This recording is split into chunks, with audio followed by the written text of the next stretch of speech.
Hey, my name's Joe Gilder. I'm a musician, producer, audio engineer, and I run HomeStudioCorner.com. Today, I'm on my way over to my buddy Steve Peffer's place, and we're going to do a tracking session.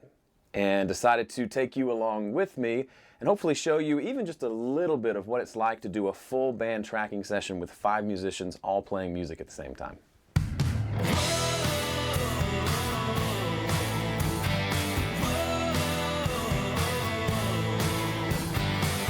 Real men carry 2 guitars with 1 hand.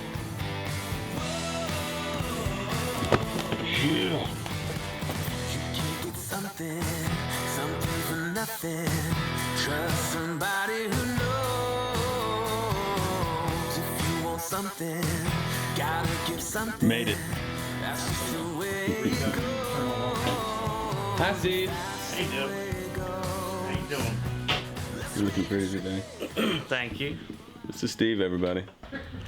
So this is Steve's place. It is a home studio, but as you'll see, it is pretty nice and swanky. I see Tim Horsley driving up. Look at that guy.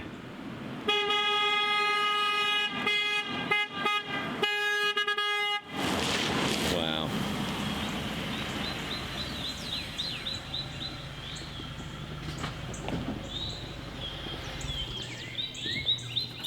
We finally got paparazzi at our gigs. I heard somebody needed a splash cymbal. I thought I'd bring it over. Man. How are You're you? good. You can go now. Everybody, What's up, everyone? you should already know this handsome fella, Tim Horsley. How you all doing? I was telling him yesterday how you play. It's supposed to be a compliment, but you do the least amount of work on these days I Because try you- my best. because you get it right the first time, whereas the rest of us have to try a few times. Hey, man, just waking up your neighbors for the camera. If they're not up by 9:05, Huh? If they're not up by 9:05, Yeah, is that what time it is? you're only 5 minutes late. Last time I was 55 minutes late, so we're even. Okay, most everybody's here, and we are now getting drum sounds with Tim. So they came in and set up mics last night. Everything's routed. We've got audio, so he's just going through, hitting each piece of the kit. We're listening to it, adjusting the mic, adjusting the preamp, adjusting compressors and whatnot, until it feels nice. Sound good to you? Is that top end? Top and bottom, yeah. Let me hear just top. Top feels good. Yeah. And then bottom. The Who Cares mic. Sounds like bottom. Plus there's brushes. So do you like Those brushes came through really nice on his hat? What's that? on that cheap Canadian whiskey. Oh, cool. The brushes came through like. Well, I didn't have to try. They just came through. It was great. Nice. It's on the. Well, it's not on the cardioid. Okay, that's. I'm hoping it's on like the more pointy one with a little tail. Yes. Okay. It's super more Cool. pointy. That sounds nice on there. Why doesn't it toggle and snap into place? I think it's continuously variable, I think. You heard it here, folks. We don't call it supercardioid or hypercardioid. What do we call it, Tim? Mushroom cloudy. 1. No, super pointy. Oh, the super pointy and mushroom cloudy.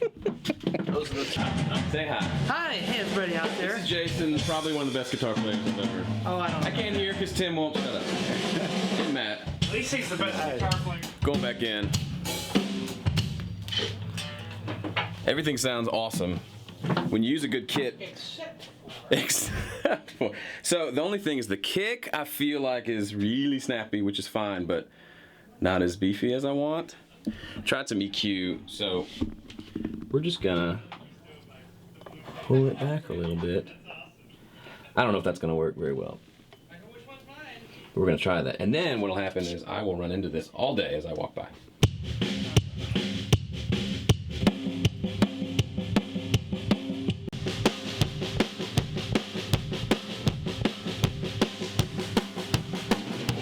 So,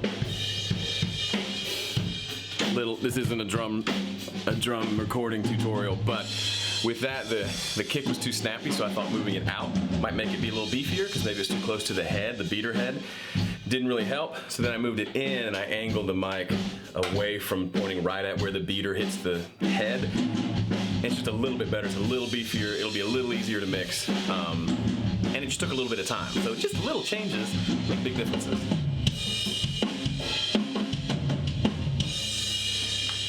Love it. Look how far that cymbal is away. He has to throw his stick just to reach it.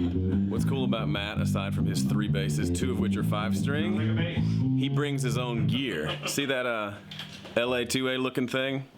It's so good. I'll give you the quick backwards tour of Steve's place. If you want to see the proper tour, you can go, there's a YouTube video link below. You can go check that out. But this is the control room. They are all talking a lot. Control room over here. B3 and Wurlitz are over there. Bowling, like his handle on the game chat is clutch, turkey, like he is all about bowling. Musicians here. He's never seen Big Lebowski. And I'm like, this is the drum room. It's not very big, but it works really well. He's got some treatment up. As you can see, we got XY overheads, spot mics, nothing crazy. 1 room mic up in that corner. And then I will be playing acoustic in this booth behind this heavy door, which is encumbered with cameras. Right in here. As you can hear, it's nice and quiet. There's a little bit of bleed, but it actually, for the most part, works well, even with the drums right there. Ooh, that light's bright.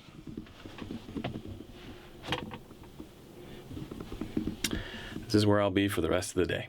All right, we're getting ready to do a song from Mike, who is FaceTiming in. We can actually hear him in our headphones in the studio, which is super cool. And so we got the chart here. Is lines 1, 2, 3, and 4 all intro? Oh man. We're gonna talk through it, figure out what we're gonna do, and go lay it down. Steve, are we playing along to anything? No. Okay. This one. So we're laying this one down from scratch. We've got a recording from Mike we're gonna listen to kind of get the groove, and then we'll do our thing. So you may be wondering, what is a tracking day and what does that actually involve? What's the process? So here's how it works. Obviously, we have to get everything set up. We have microphones in place. It's all running into Steve's system. So the technical side is fairly straightforward. We check all the mics, we check all the levels, we make sure everything's sounding good. There's headphone mixes, and we have little mixers at our stations that we can adjust more of myself, less of the drums, things like that. So that's the technical side of it. And it's kind of interesting, but not really. The really fun part is when we actually get in and start playing and working on a song. So the process, over the course of a day, we may do anywhere from 6 to 11 or 12 songs in the course of a day. So we get in this rhythm, and once we're in that rhythm, it goes pretty quickly. So what that rhythm looks like. We start by pulling in the song. We all have charts, and they're national number charts, so it's all written in numbers, and we all know exactly what chords are being played and how long the song is. That's hugely important. We're not guessing as to, yeah, we have to play this chord and then in a second go over to the next chord. It's very specific and it's all charted out. That's actually something we do for the client. Steve is great at writing charts. So before the session, a few days prior, he'll get MP3s from the client. He'll listen to them, write out the chart, communicate with them if any questions or things that aren't clear. And then once the chart's written, that's what we go off of. Now there's 2 ways we can record. One is we can just record everything from scratch based off the chart. We do that quite a bit. The other is if they send us some tracks to play along to. I like that better because usually we're at least playing along to a vocal, and that gives us cues as to what section of the song we're in, especially if you're playing more like lead stuff or playing licks and rhythms and things that need to come in between phrases of the vocal and not be on top of the vocal. It's nice to have that vocal in place so we're hearing it while we're tracking. So once we look at the chart, we listen through to their recording of the song, just the rough demo, whatever that is. We'll talk about ideas, what style are we going for? Is this more country? Is this more indie rock? Is it more folk? You know, Tim will want to know, are we hearing more sticks or brushes on the kit? And we'll kind of just talk through that. What kind of guitar tones are we looking for, especially on the electric? And once we've kind of nailed that down, we still have a big question mark as to what it's actually going to sound like. But we've got a little bit of a direction. We all kind of know what we're going to do. Then we disperse and head to our sections of the room and get ready to record. From there, we all have a click in our ears. Tim will count us off, and we'll do a pass through the song all the way through.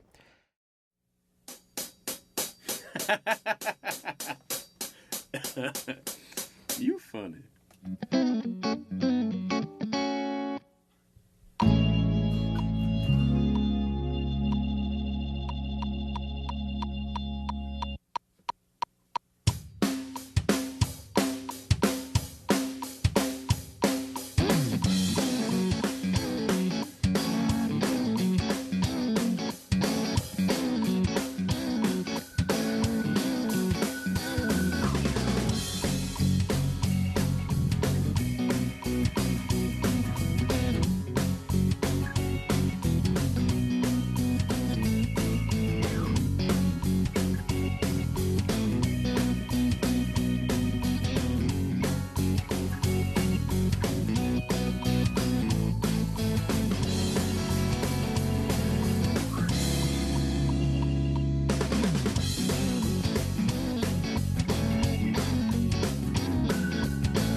Hey, Joe.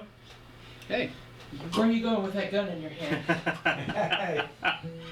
You might need to play more of a bar chord thing.